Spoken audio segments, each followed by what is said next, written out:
Bonjour mes enfants, aujourd'hui on va faire avec vous la correction de l'évaluation et soutien des unités 5 et 6. J'espère que vous êtes d'abord à l'aise et vous êtes prêts à travailler et à avoir des connaissances et maîtriser bien les choses que vous allez faire. On va entamer avec le texte d'appui. Je vais commencer d'abord par une lecture magistrale. Suivez avec moi s'il vous plaît. Le château était sur une île, au milieu d'un lac aux eaux sombres et profondes, et semblait abandonné depuis un siècle. Un tour effondré, des toits sans tuiles, des fenêtres sans vitres, des pierres disjointes, des murs lézardés où le lierre accrochait ses griffes. Tout cela lui donnait l'air d'un squelette. Voilà, comme vous avez vu, le texte il est clair, il n'y a pas des mots qui sont difficiles. À part ce mot-là que je peux dire, le lierre, c'est une plante qui s'accroche dans les murs ou bien les plantes, vous le connaissez, on le trouve dans la campagne. Maintenant, on va passer aux activités de l'homme. Et on va commencer par la grammaire. La première consigne relève du texte les adjectifs qualificatifs et indique leur fonction. Bien sûr, on doit revenir au texte pour arriver à relever les adjectifs qualificatifs. Alors, je vais redire une autre fois. Le château était sur une île, au milieu d'un lac, aux eaux sombres. Comment ils sont les eaux? Ils sont sombres. Donc, celui-là, c'est un adjectif qualificatif qui qualifie, le nom qualifie eau. Et profonde aussi, c'est un adjectif qualificatif qui qualifie le même mot qui est eau. Je continue. Il semblait abandonné. Si vous faites attention, il, ici, le pronom personnel sujet, revient sur le mot château. Comment il est le château? Il est abandonné. Donc, abandonné, aussi, c'est un adjectif qualificatif. Depuis un siècle, un tour, comment il est? Effondré. Des toits sans tuiles. Ici, on fait la description des toits, mais on n'a pas basé sur un adjectif qualificatif. Si vous faites attention, ici, c'est un groupe nominal formé d'une préposition plus un nom. Ce n'est pas un adjectif qualificatif. Faites attention, l'adjectif qualificatif, toujours est un seul mot. Des fenêtres sans vitres, des pierres disjointes. Ici, c'est un adjectif qualificatif de nom pierre. Des murs, comment ils sont? Lézardés. Où le lierre accrochait ses griffes. Tout cela lui donnait l'air d'un squelette. Donc, comme vous voyez, on a 1, 2, 3, 4, 5 et 6. On a 6 adjectifs qualificatifs. Je vais l'écrire ici sur le tableau. Sombre, profond, profonde. Troisième, abandonné.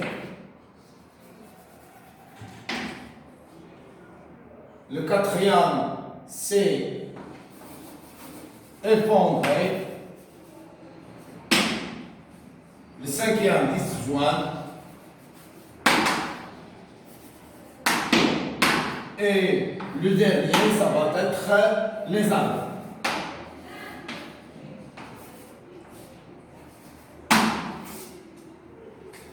Je vais prendre une autre couleur pour écrire la fonction de chaque adjectif qualificatif.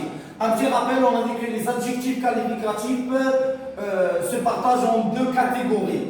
Celui qui est épithète et l'autre qui est attribut. L'épithète, elle est directement attachée au nom qualifié, mais pour l'attribut, on trouve entre eux un verbe d'état ou bien un verbe attributif.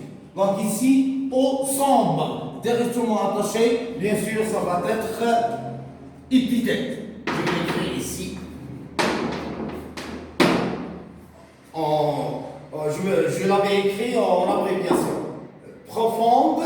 Qu'est-ce qui est profonde? C'est les eaux. Donc c'est la même fonction. C'est un adjectif qualificatif épithète. Pour abandonner, faites attention. Il, c'est le pronom qui remplace le château, le nom qualifié, mais on a un verbe attributif. Comme c'est le verbe, d'abord c'est le verbe sembler, comme avoir l'air, paraître et le verbe être. Donc celui-là, cet adjectif-là, ça va être un adjectif qualificatif qui est attribut.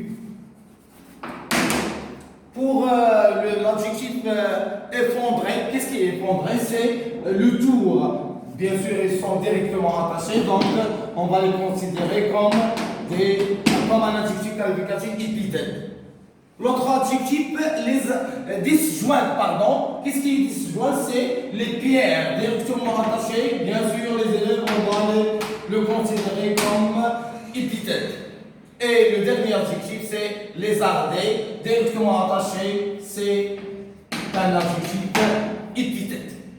Passons pour l'exercice 2. Sur les adjectifs qualificatifs, entoure le nom qu'il qualifie. Toujours au niveau de la notion des adjectifs qualificatifs, l'adjectif qualificatif qui qualifie le nom qui l'accompagne, qu'on appelle le nom qualifié.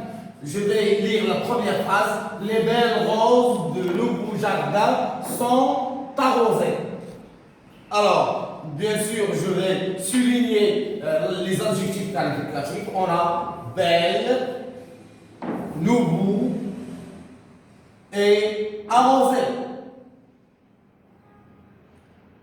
Alors, pour le premier adjectif, belle, qu'est-ce qui est belle? On cherche le nom qualifié.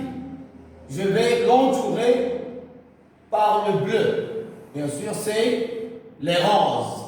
Et ici, qu'est-ce qui est nouveau? C'est jardin.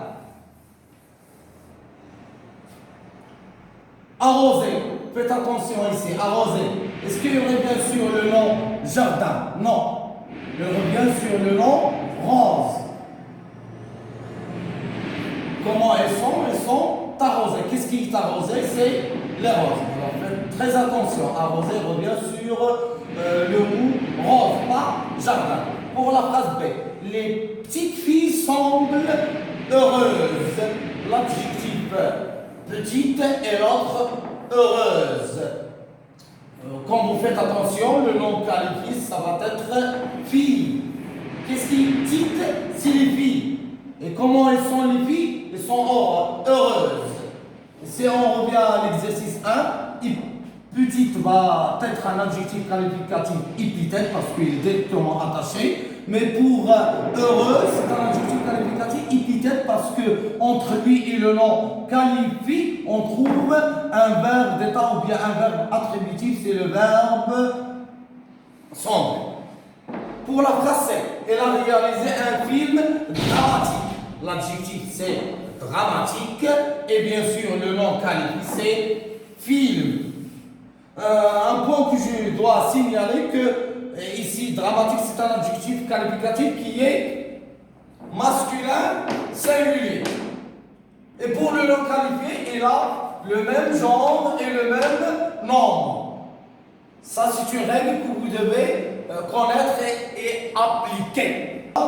Voilà maintenant l'exercice 3. La consigne. Transforme à la forme impérative les phrases suivantes. Un petit rappel, bien sûr la forme impérative, ça veut dire les phrases vont avoir un verbe à l'impératif. Et comme vous connaissez, l'impératif c'est un temps qui exprime un ordre, un conseil, une demande ou bien une interdiction, elle n'a pas de sujet et se conjugue tout simplement en 3 personnes. Alors, pour la première phrase, tu ranges tes affaires et tu sors. Alors, le verbe ici, c'est le verbe ranger et le verbe sortir. on doit les écrire sans sujet pour exprimer l'ordre ou bien conseil. Donc on va supprimer le pronom personnel sujet tu et on va écrire tout simplement le verbe avec la lettre majuscule. Range avec E, pas avec ES. Comme on a dit dans la règle, pour les verbes de premier groupe, la deuxième personne du singulier prend la terminaison de la première personne du singulier. Alors, range tes affaires. Et la même chose pour le verbe sortir. On va supprimer le pronom personnel sujet et on garde le verbe et sort. Je peux mettre le point, comme je peux mettre aussi point d'exclamation. Les deux sont acceptables et corrects. Pour la phrase B, nous nous mettons d'accord sur une seule solution. Comme vous voyez, ici, nous avons un verbe pronominal. C'est le verbe nous mettons. C'est le verbe se mettre à l'infinitif. Pour les verbes pronominaux, on a dit que se conjuguent d'une façon différente des autres. On va avoir l'inversion entre le verbe et le pronom qui l'accompagne. Et on a dit que nous, elle reste tel qu'il est, la même chose que vous, mais te devient toi. Alors ici, on va dire mettons avec trait d'union, une autre couleur pour rappeler bien. Mettons-nous d'accord. Voilà, trois suspensions, ça veut dire la suite de la phrase. Alors la phrase B va être mettons-nous d'accord sur une seule solution. Pour la phrase C, vous devez lancer un nouveau produit. Alors ici, aussi vous devez être très attentif. D'abord, le verbe qu'on va conjuguer à l'impératif ici, c'est le verbe lancer, qui est à l'infinitif. Mais le verbe devoir, qui est conjugué à la deuxième personne du pluriel, on doit le supprimer. Ça, c'est un point que vous devez bien rappeler. Lorsque vous trouvez le verbe devoir ou bien le verbe falloir dans une phrase qui exprime l'ordre bien conseil, le moment où vous voulez la transformer à la forme impérative, vous devez les supprimer totalement et garder le verbe qui est à l'infinitif, c'est celui que vous devez le conjuguer. Bien sûr, à quelle personne? Elle est déjà indiquée par le pronom personnel vous. Donc on va dire lancer à la deuxième personne du pluriel. Lancer un nouveau,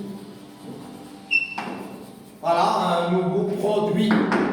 Point ou bien point d'exclamation. Passons pour l'exercice 4, la consigne. Mais chacune des phrases suivantes a la forme négative. Ça veut dire on doit nier ce qui est déjà été affirmé. Et la forme négative se base et se consiste sur les adverbes de négation comme ne pas, ne rien, ne jamais. Mais il faut faire attention parce que chaque expression a la forme affirmative et là son antonyme sont opposés en ce qui concerne la forme négative. Pour la phrase A, je vais toujours à l'école. Alors ici l'expression où vous devez faire attention, c'est toujours. Et l'opposé de toujours, bien sûr, les élèves, vous le connaissez, c'est jamais. Alors je vais écrire je, avec une autre couleur, l'adverbe de négation le, et le verbe aller, qui va être encadré par les adverbes de négation.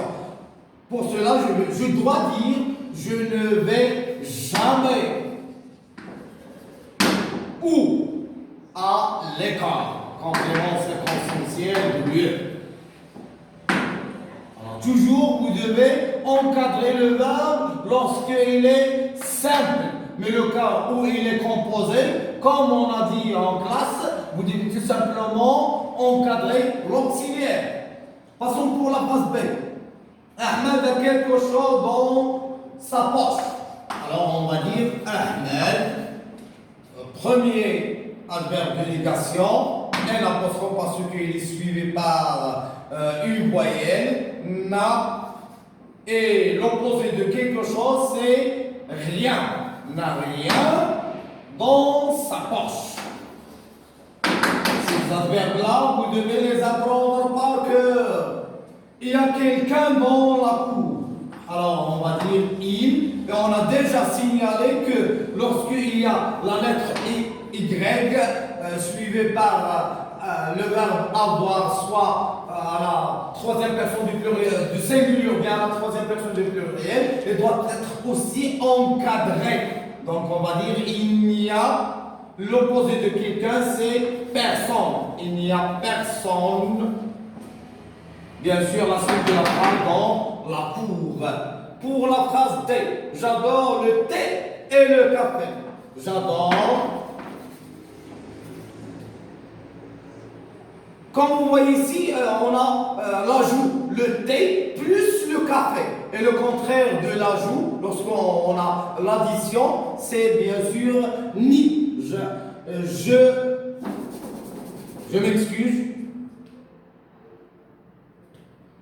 Je dois écrire d'abord le pronom ici et l'adverbe de négation en disant je n'adore ni thé ni café. C'est comme ça qu'on doit dire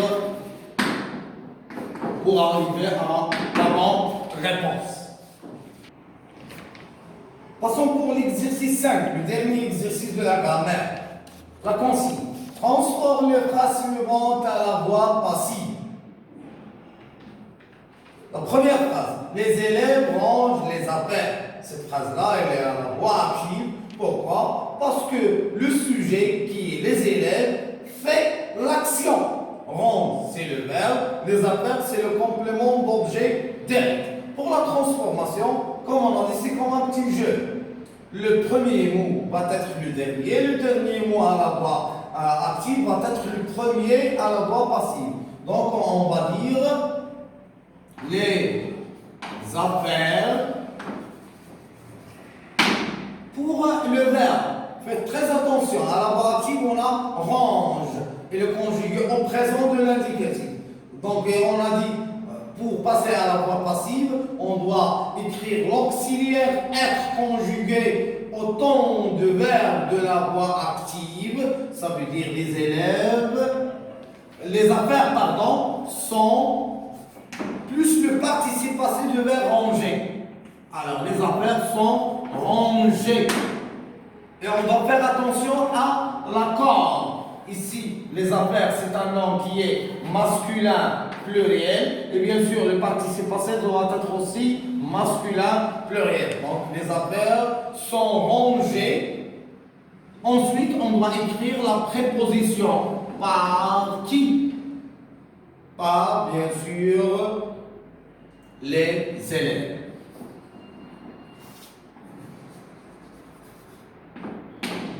Donc ici, les élèves, les affaires, pardon, ça va être le sujet qui subit l'action, sont rangés, c'est le verbe, par les élèves, c'est le complément d'agent. Pour la phrase B, les élèves estiment l'institutrice. Alors le complément d'objet direct va être le sujet qui subit l'action. Plus le verbe estimer conjugué avec l'auxiliaire être autant de verbes de la voix active. Estimer, elle est conjuguée à l'imparfait, donc l'auxiliaire elle va être aussi à l'imparfait, donc l'institutrice était. Plus le participe passé de verbe estimer, c'est un verbe du premier groupe, estimer avec E accent. Et on doit faire attention à l'accord. L'institutrice, c'est un nom qui est féminin singulier. Et bien sûr, on va ajouter le E de féminin. Et à la fin, comme d'habitude, la préposition par et le complément d'agent, c'est les élèves toujours. La dernière phrase. Le conducteur a respecté le code de la route. Le complément d'objet direct, c'est le code. de la route. Et comme vous connaissez, l'auxiliaire va être au temps du verbe de la voix active à respecter, c'est le passé composé. Donc l'auxiliaire être au passé composé. Donc le code de la route a été, plus le participe passé, a été respecté. Respecté, accent à la fin. L'accord, le code de la route, c'est un nom qui est masculin singulier. Donc on ne doit pas ajouter ni le E ni le S. Le code de la route a été respecté. Et à la fin, comme d'habitude, par quoi? Par le conducteur. Je m'excuse, je n'ai pas assez d'espace. Bonjour les élèves. Maintenant, on passe à la correction de la conjugaison.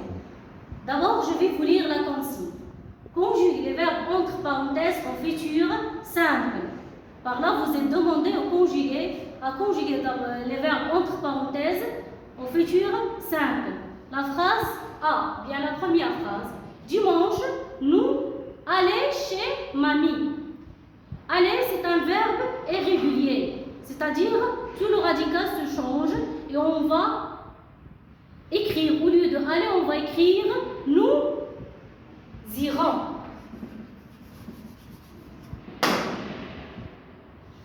Alors la phrase c'est dimanche, nous irons chez mamie.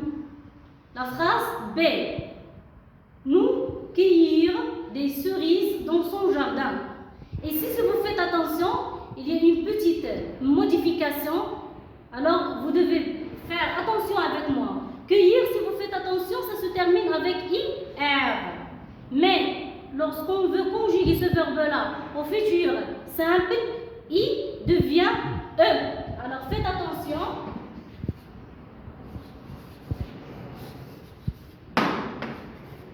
Et c'est toujours la première personne du pluriel. Alors vous avez fait attention que I est devenu E. La phrase c'est demain, j'envoyais un joli bouquet de fleurs. C'est un verbe du premier groupe, alors on le laisse tel qu'elle est, on ajoute tout simplement les terminaisons de futur simple. Alors, on va écrire. C'est la première personne du singulier. Alors, la phrase D. Comme les enfants, savoir bien cette leçon de grammaire, ils être capables de réussir l'exercice. Par là, la plupart des élèves se trompent entre savoir et être. Vous devez faire attention parce que le verbe savoir, on dit saurais, je saurai, tu sauras, il saura, nous saurons, vous saurez, ils sauront. Mais le verbe être, c'est serait, je serai, tu seras, il sera. Alors, il y a même au niveau d'écriture, il y a une différence au niveau d'écriture et même au niveau de prononciation. Alors, faites attention. Savoir, les enfants, alors c'est la troisième personne du pluriel. Grand. Et pour le verbe être, c'est toujours la troisième personne du pluriel.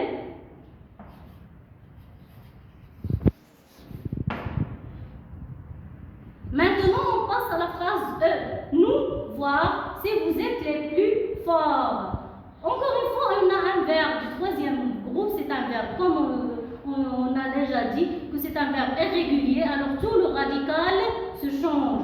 Voir devient nous verrons si vous êtes les plus forts. Faites attention, les élèves, de R. D'accord, les élèves? Vous construire. Comme on a deux yeux, rappelez-vous, toujours pour se rappeler, comme on a deux yeux, et c'est toujours le verbe voir, c'est deux R. Quand on veut conjuguer ce verbe au futur simple. Vous construire.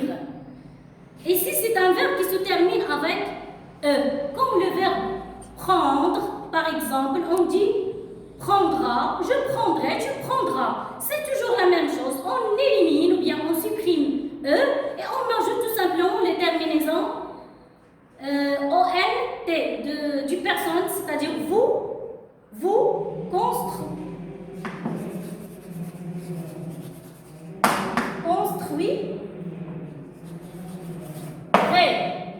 un château de sable ici. J'espère que vous avez compris, que vous l'avez réalisé. Juste.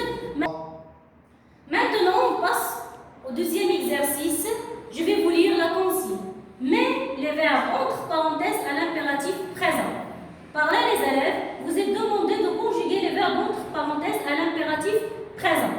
Alors, le premier verbe, c'est avoir. Avoir du courage à la deuxième personne du pluriel. Alors, vous devez faire attention que avoir, c'est un verbe irrégulier, alors il va totalement changer. Alors, on va dire A.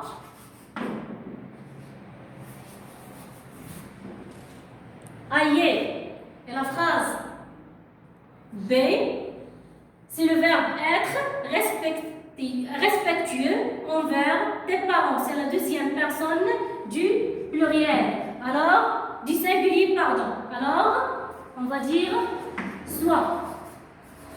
Soit, soyons, soyez. La phrase C, c'est le verbe ranger, c'est un verbe du premier groupe.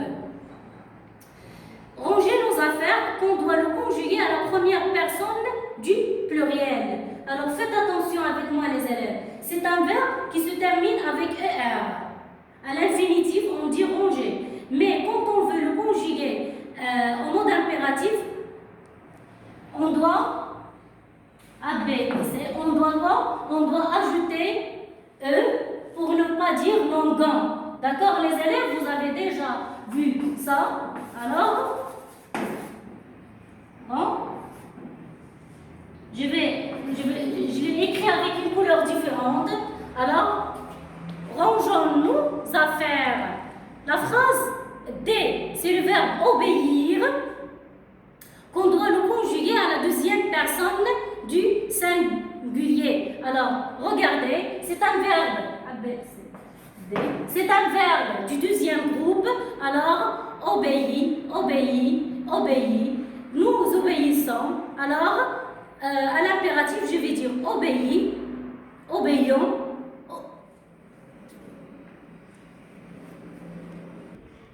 Pardon les élèves, je voulais dire obéit, obéissant, obéissez. Alors, à la deuxième personne du singulier,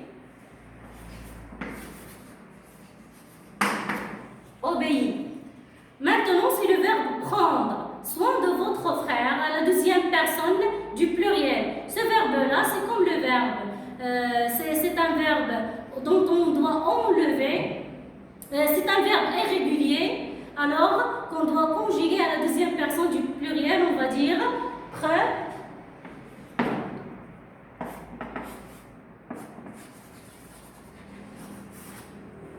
c'est la deuxième personne du pluriel. Alors, prenez. La phrase F, par là, on a un verbe pronominal. Les verbes pronominales, quand on veut les conjuguer à l'impératif présent, à la forme affirmative, on est demandé de mettre le pronom réfléchi après le verbe. D'accord? Vous êtes d'accord avec moi les élèves? Vous m'avez bien entendu, le verbe pronominal, quand on veut le conjuguer à l'impératif présent, on met le pronom réfléchi après le verbe. Alors, s'éloigner du danger à la première personne du pluriel,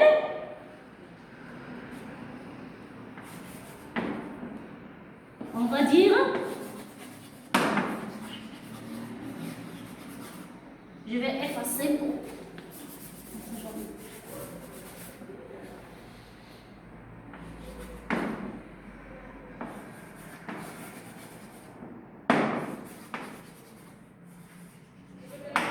Éloignons.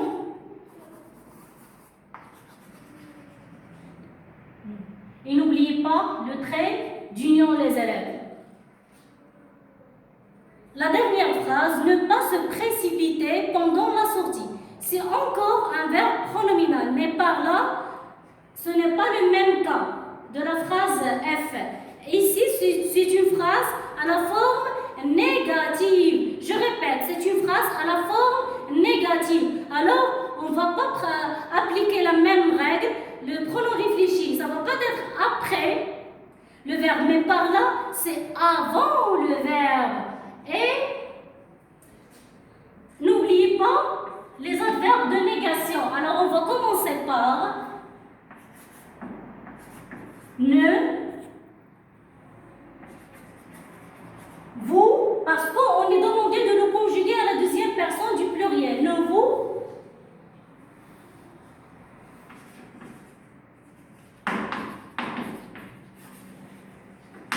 Précipiter, pardon les élèves, je n'ai pas d'espace, alors je vais écrire pas S.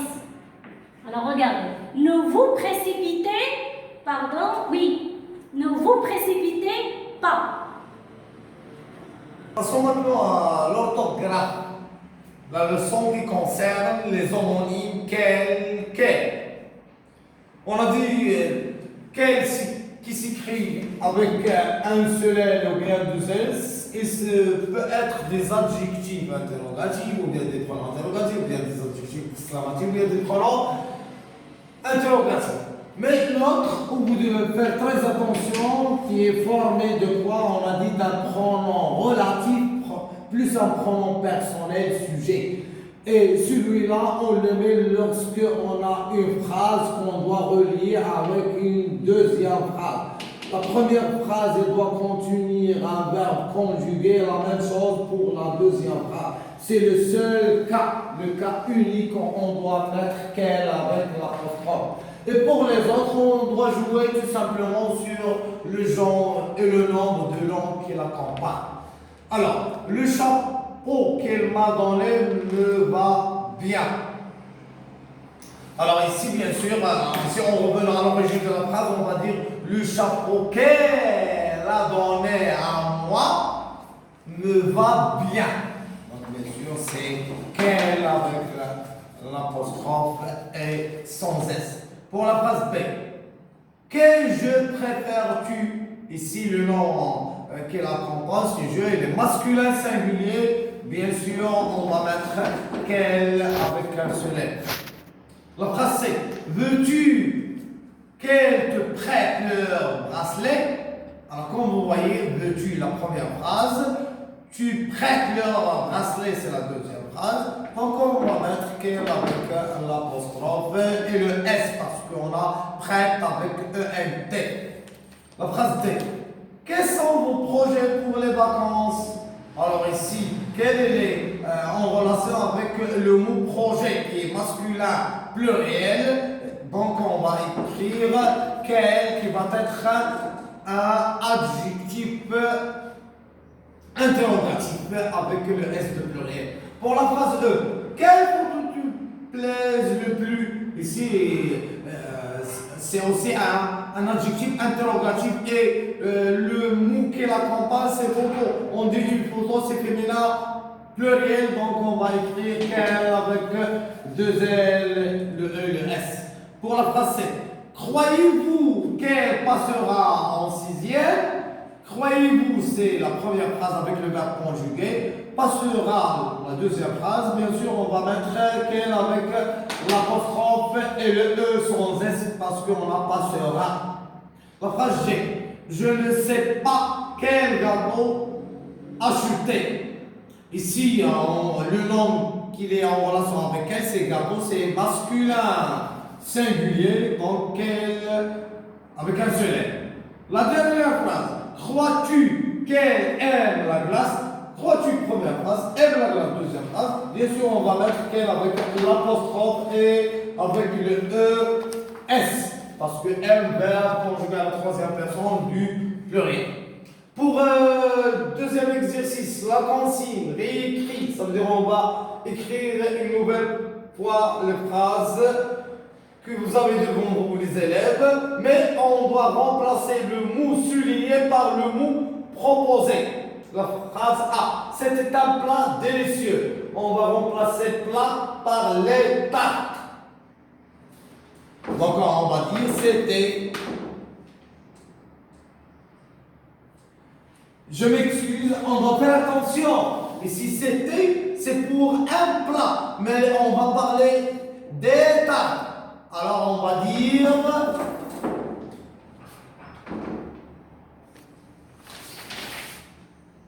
Donc, comme on a dit, la phrase va devenir c'était. Au lieu d'un plat, on va dire c'était des tartes. C'est mieux que les tasses. C'était les tasses, c'était des tartes. Comment elles sont? Elles sont délicieuses. Comme ça. Pourquoi, mes enfants? Parce que tarte, c'est un nom qui est féminin pluriel. Et l'adjectif aussi doit être féminin pluriel. Et le féminin de délicieux, c'est délicieuse, comme sérieuse, sérieuse. Pour la phrase B, Ahmed est créatif mais craintif. On va remplacer Ahmed qui est un nom masculin par Zineb qui est un nom féminin. Donc on va dire Zineb est très... Au lieu de active, on va dire active. Tous les adjectifs qui se terminent par Yves font leur féminin avec Yves. Comme ici, le cas active, active. Et l'autre adjectif, mais craintif, bien sûr, va devenir quoi, les enfants? Craintif.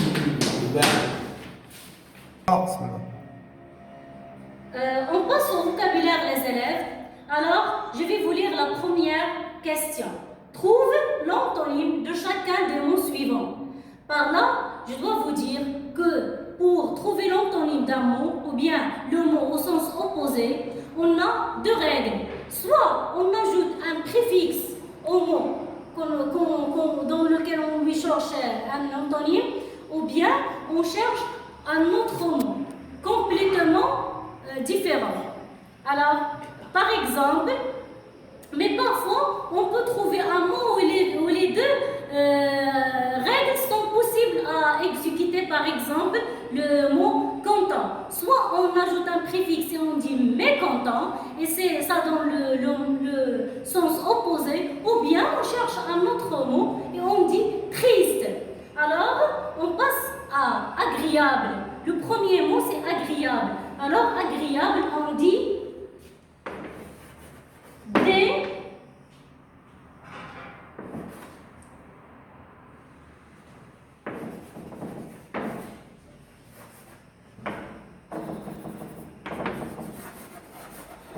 désagréable. Honnête, on ajoute un préfixe et on dit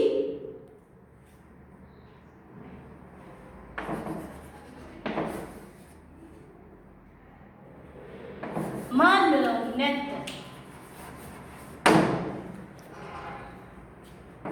Et pour le troisième mot, lisible, on dit quoi? On ajoute un préfixe et on dit quoi, les élèves?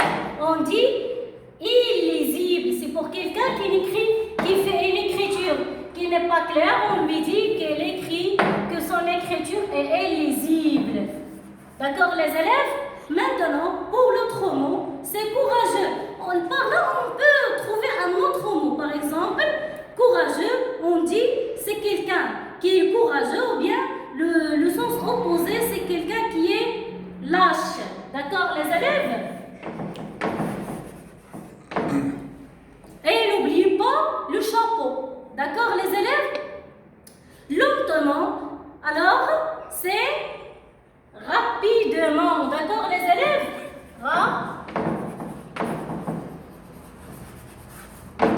Rapidement. C'est un adverbe. Faites attention. Quand on veut donner un sens opposé d'un mot, on doit faire attention. Si c'est un adjectif, on doit chercher l'adjectif au sens opposé. Si c'est un adverbe, on doit chercher le sens opposé, un autre adverbe du sens opposé. Si c'est un verbe, pour le premier cas par exemple, c'est murmurer, c'est un verbe, alors on doit dire parler. D'accord, les élèves? Alors, maintenant, on passe au deuxième exercice. Je vais vous lire la consigne. Alors, est demandé de réécrire ces phrases en remplaçant le mot souligné par son antonyme. Alors faites attention, la première phrase, il est fort pour faire ce genre de travail. Alors, le mot souligné ici, c'est fort, c'est quelqu'un qui est fort. Alors, il peut faire ce genre de travail. Alors, le sens opposé de fort, comme on doit chercher le sens opposé, alors on va dire il est faible. D'accord, les élèves? La phrase B, c'est un résultat négatif. C'est un résultat négatif.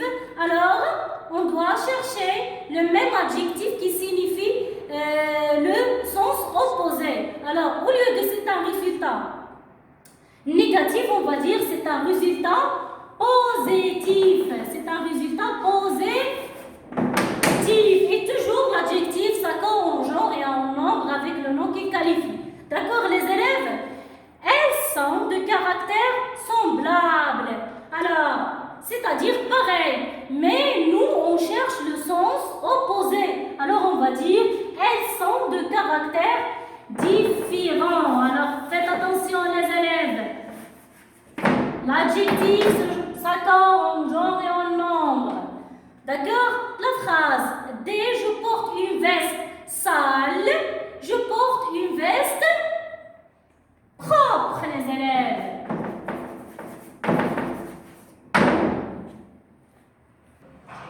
Pour la protection de l'écrit, la consigne, c'est prescrire un texte dans lequel tu proposes des consignes à tes proches pour se protéger contre le virus Covid-19.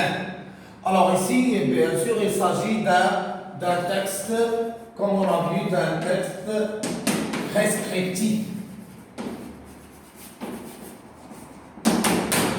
Et dans un texte prescriptif, bien sûr, on donne soit des ordres,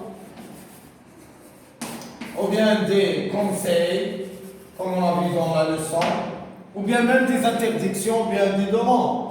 Alors, à partir des choses qu'on peut exprimer à partir d'un texte prescriptif, ça veut dire qu'il s'agit d'un texte où on doit écrire et commencer toujours par des verbes conjugués à l'impératif, comme on a vu dans la leçon de la conjugaison, pour exprimer un ordre, ou bien un conseil, ou bien une interdiction, ou bien une demande, on doit utiliser le temps idéal et convenable, c'est l'impératif.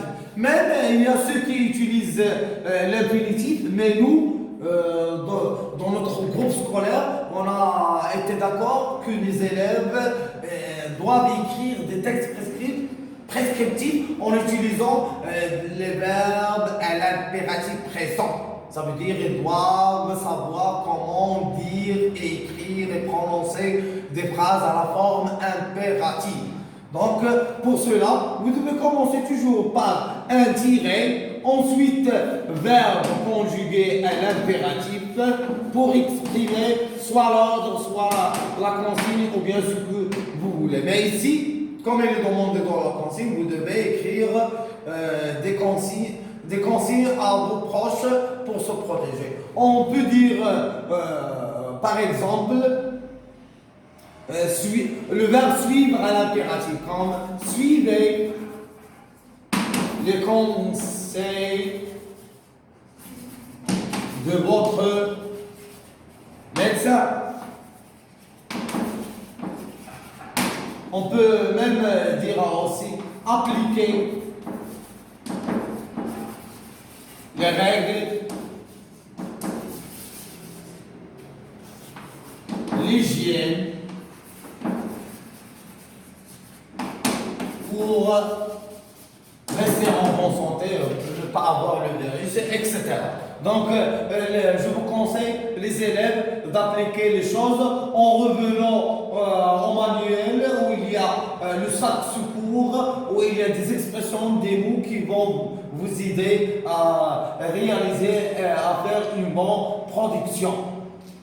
Alors, bonne chance et au revoir.